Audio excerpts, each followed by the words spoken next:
Hello everyone, welcome back to my channel. I'm Shaniqua Dupree, your Navy transition coach, and I am here to help you to navigate life both in and out of the Navy. Now, before we get started, make sure you go ahead and hit that subscribe button, and by the end of the video, if you like this video, make sure you give me a thumbs up. Now, today's topic is all about active duty sailors transitioning from active duty to civilian life. And so the reason that this topic came up was one, because I was trying to think of some different ways that I can do the Q&A that I've been wanting to do forever, because I get so many questions about the military transitioning, literally in and out of the military, specifically the Navy. And I just really didn't know where to start. So I'm gonna start here. And so today I was on a Facebook group, a female Navy Facebook group, and a question had came up about transitioning. This person said that they're 2 years out from their end of active obligated service, and they want to go ahead and start preparing to leave. And so I went through the comments and I was like, you know what, this is really some good tips, and I'm sure a lot of other people could use this same information as well. So I'm going to go through all of the things that they kind of shared. So some of you have been following me for a while, and you know that I always say, give it 2 years. You need 2 years to start preparing your exit. Now, if you're on, if you join the military, you know, straight to active duty, you technically only have 2 years of like only paying attention to serving, working, you know, learning your job before it's time for you to start preparing to leave, if that's something that you want to do. And honestly, regardless if that's something that you want to do or not, I really think that you should take advantage of the opportunity, because I mean, honestly, you don't really know. You never know what could happen. You could want to be in for 20 years and you might only be able to be in for 10, right? Or something might happen, and it's better to just prepare than to not prepare, right? So number one is start early.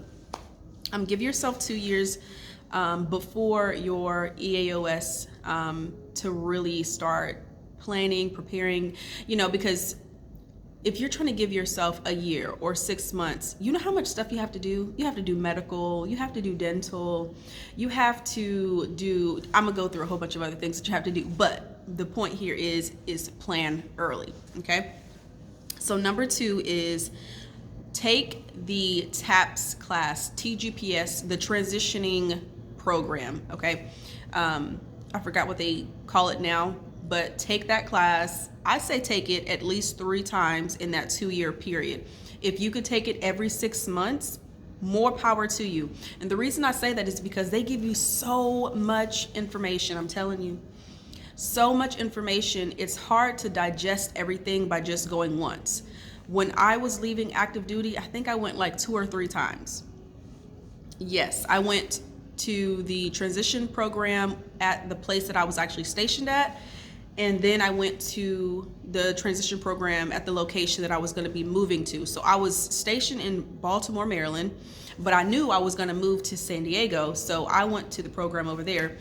And the good thing about that program is they give you information that is specific to that area. So some employers might come in and have jobs available for you in that specific area. So go as many times as you possibly can, and then actually take the information, dissect it, and start applying, right? Start actually using that information, putting things into place. So one thing they might talk about is your LinkedIn resume. Go ahead and create that, or your LinkedIn profile. Other things they might be talking about is start doing interviews. They have a lot of things that they discuss, but don't think you're going to do everything at once. If you try to, you're not going to do anything. I promise you. It's just too much. All right. So number 3 is get a copy of your medical record. Okay. You want the digital copy and you want the paper copy. Get all of your stuff. Okay. But before you do that, you need to make sure you have everything in your record that needs to be in there. Okay. So if you haven't been to medical for anything more than a sore throat, anything more than your stomach was hurting, you need to make sure you go for every possible thing. The reason I say this is because you're eventually going to want to apply for VA benefits, disability benefits. And if the things are not in your record, and then eventually, things start hurting, and you know why it's hurting, you just never said anything about it because it wasn't that big of a deal, get everything in your record, okay? Everything. So next, speaking of the veterans disability benefits is, and by the way, this is coming straight from the people who commented under this post that I read today, okay? And some of the things is things that I already talk about too, but I'm just repeat it anyway. But BDD, benefits delivery at discharge. This is something that you apply for 180 to 90 days before your end of active duty service. Okay, let me break it down just a little bit. Imagine that you can start getting disability pay before you leave active duty. Imagine that, before you even leave, or the day after you leave active duty, right? Instead of waiting the 6 months to a year that it takes for everything to finally go through once you leave. Like, if you could do it early and get your benefits early, I highly suggest you do it. So again, that's 180 to 90 days before your end of active duty service. Do not delay, do not sit, do not wait on this part. I'm telling you, 9 times out of 10, if you don't do it during, like, if you don't do the BDD part, you're either not going to do it, or it's going to take you some years before you actually kick it in. Okay, I have submitted my I have opened up a claim, but I have not submitted all the documents that I need to submit. It's just a lot easier if you can do it while you're on active duty. I promise you, it's so much easier. Okay, so number 5 is to update your resume, save money, visit the location that you're going to be moving to, look for housing, look for a job. Yeah, all those things. See if I have anything I want to add to that. Yeah, just make sure you're really saving for this transition, because it's not going to be cheap. It's not going to be cheap. I think I'm going to add some more things as I keep going through this list, because everything is not in order. I just looked at the comments and wrote down some things. Okay, next is, one other thing I wanted to add is buy a house. Buy a house before you leave active duty. If you buy a house before you leave active duty and you buy right, you can essentially stabilize your housing. One thing that a lot of people don't talk about is that there is fluctuation in your mortgage. Like, it's not $1,700 for 30 years. No. There's fluctuation. Sometimes it adds $100 a year or something like that. But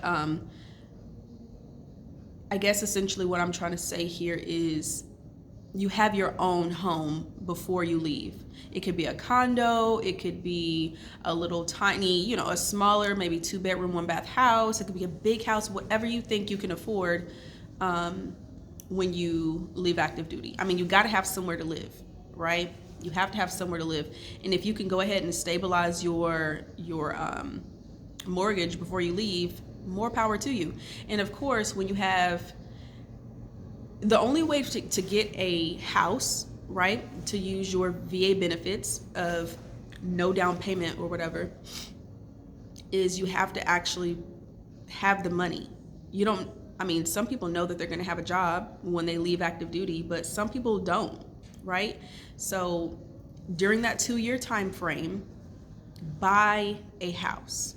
I don't suggest that you try to buy a house 6 months or like a year to 6 months before you actually leave active duty. Do it before you hit that 1-year mark of your EAOS. I'm telling you, buy a house, okay? If you can. If you can't, go ahead and rent, whatever you need to do to, have somewhere to live. But I just think that's a really, wise decision. Okay, so number 6 is network and build relationships. You have to get on LinkedIn. A lot of people people in general, in the military, outside of the military, sleep on LinkedIn. LinkedIn is a professional platform, right? It's a platform where you can share your professional opinion. You can essentially post your resume. It's almost like an open resume that you can post as your, as your profile. You can comment kind of like, or you can post content rather, kind of like Facebook. It's really great to show up as the expert in your industry. And personally, I think the military personnel would do very great if we just really understood how to use it. And if you guys want another video about how to use LinkedIn, there's actually a video on here. Like if you just scroll through my videos, I forgot the name of it. Maybe I'll put it in the description, maybe I won't. But it is a video that I was interviewing someone about, making, connections and building relationships. And she was talking about LinkedIn, and essentially it's one of the, what in the world is it called? It's one of the smooth sailing conversation interviews that I had. It's really good. But if you want me to make another video about finding a job or showing up as the professional, as expert using LinkedIn, then I'll, consider that. Just let me know if that's something that you want. But yeah, definitely get on LinkedIn. All right, number 7, use tuition assistance before you leave active duty. Now, I think this was suggested because tuition assistance is essentially free education benefits while you're on active duty, right? To help you to earn your degree, earn credits towards your degree. If you can use those benefits, you can get as many credits as possible while you're still on active duty. Then when you get off, you won't have to start basically from scratch using your GI Bill benefits, your other VA education benefits. Okay, so use tuition assistance. I don't know, you got to check with your command. Let me just say that. Check with your command to see when is the latest that you can use it, because they may say, well, you got to have at least a year on board before you can actually, or you have to have at least a year left on board in order to use the benefits. So just check with your command. Let's see what else. Number 8, get involved in civilian things. This was my recommendation to this young lady and this other sailor. Yeah, get involved in civilian things like volunteering in the community, doing, I don't know, different group activities. Like some people, for example, like in Colorado, hiking is a thing. Like if you want to go hiking, go hike with people in the community. Join a hiking group. If there's a knitting or a sewing group, I don't know, a business group, whatever, get involved in civilian things as much as possible. Start breaking the, I want to say, mindset of everything Navy all the time, because we can get stuck in that cycle very easily and it'd be hard to get out. The other suggestion that I gave was even consider a part-time job. You can even do contract jobs like Uber or Lyft or Postmates or Instacart or something like that. Just do things around other civilians, essentially is what I'm getting at. All right, number 9, someone said to get some support and take some time, but don't get bored. And I like this one because some people leave active duty and they rest, they relax, but then they get bored super quick. And it's like, well, I'm not really ready to necessarily go work a full-time job just yet, but it's a transition. Like that is essentially what it is. Like you have been doing active duty every single day for the past 10 years, right? 5 years, 4 years, however long it's been. And now all of a sudden everything just comes to a halt. And now you're able to sleep as long as you want. Now you're able to eat, whenever, whatever you want, watch whatever you want. And nobody's really telling you what to do, where you gotta be. So you just do whatever you want. But that gets boring like super quick. And so find some things to do. Find some things to do. So the next one that kind of go along with that is plan and prepare. Okay, pay your bills. What else? Pay your bills. Get your medical and dental taken care of. So if you need to go and get a root canal, or you need to go and get a cleaning, whatever, make sure you get all of that stuff done. All right, next thing is get your Navy Cool certificates. Okay, I'm sure there's a time limit on those certificates. Like, you have to be on board for a certain amount of time. Each certificate takes a certain amount of time. And there's something else that I'm thinking about. Ladders, maybe? I don't know. But anyway, Navy Cool. Get those certificates. A lot of those certificates will actually help you in your civilian career. They also suggested that you go to job fairs and that you ensure that you have life insurance, that you're preparing to get life insurance as well, because you will not have the Navy's life insurance once you're done. Someone else said to consider the Skill Bridge program. This is essentially you transitioning from active duty straight into another civilian job. And the Navy is allowing you to take time off from the Navy and doing the job. So let's say you have 6 months left on your contract. That 6 months that you have left, you're actually going to be working towards this other position that you'll be transitioning to after you leave the military. So that's a really, really, really great program. I highly suggest that you guys go check that one out. All right. 12 is to apply for unemployment, Medicaid, food stamps, Section 8, VA work study. Like, there are programs out to actually help you, and it's highly suggested that you consider those things. Don't be too proud to get the help that you need. This transition is not easy, and there are things out there to actually help you. Okay, so number 13 is to budget and analyze the things that you have going on in your life. We get paid on the first, active duty service members get paid on the 1st and the 15th every single month. All right, pay your debt. All right, go ahead and start taking money out and setting it aside to support your plan and support what it is that you're trying to do once you leave active duty. All right, so number 14 is to go through the USO Pathfinder program. I actually went through this program in Colorado, in Fort Carson, Colorado. It was pretty good. The lady that I worked with, she was pretty helpful. It essentially helps you to like find jobs and help you to kind of figure things out for your career and things like that. And then the very last thing that I have for you, number 15, is to consider the Navy Reserves. As you guys know, I'm in the Navy Reserves, and it's something that you can do. You can transition straight from active duty into the Navy Reserves, and you get great benefits. I actually have plenty of videos on this channel that you can go and look at that talks about the different benefits that you receive.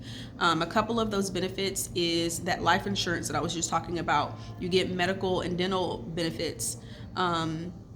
You can travel still. You still get paid for the work that you do with active duty. There's many different ways that you can get paid.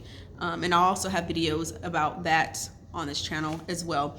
But if you have any specific questions, anything that you have that you haven't considered, or you think you might want to consider, or you might want to come back, there's also the blue and gold. No, is it blue and gold? Yellow gold? I don't know. No, it's the gold and silver ticket program, where you can leave active duty for a while and then come straight back on. And when I say a while, it's like 1 year is the gold and 2 years for the silver, and then you can come back on active duty. So if some of you are like, man, I just want to break, I just want to breathe, I have a child, I want to be a mom, I want to be a dad, whatever the case may be, definitely consider that as an option. Definitely talk to your command career counselor. They'll be able to help you to kind of know what that is. So I think that is as much as I want to share right now because this video is going to get out of hand way too long. But if you like this video, definitely go ahead and give it a thumbs up. If you have any questions at all, please let me know down in the comments. I respond to most people who comment under my videos. Some people ask some things that doesn't need to be asked, so I don't respond. But outside of that, I'm so happy that you guys watched this video all the way to the end. And until next time, have a good one. Bye.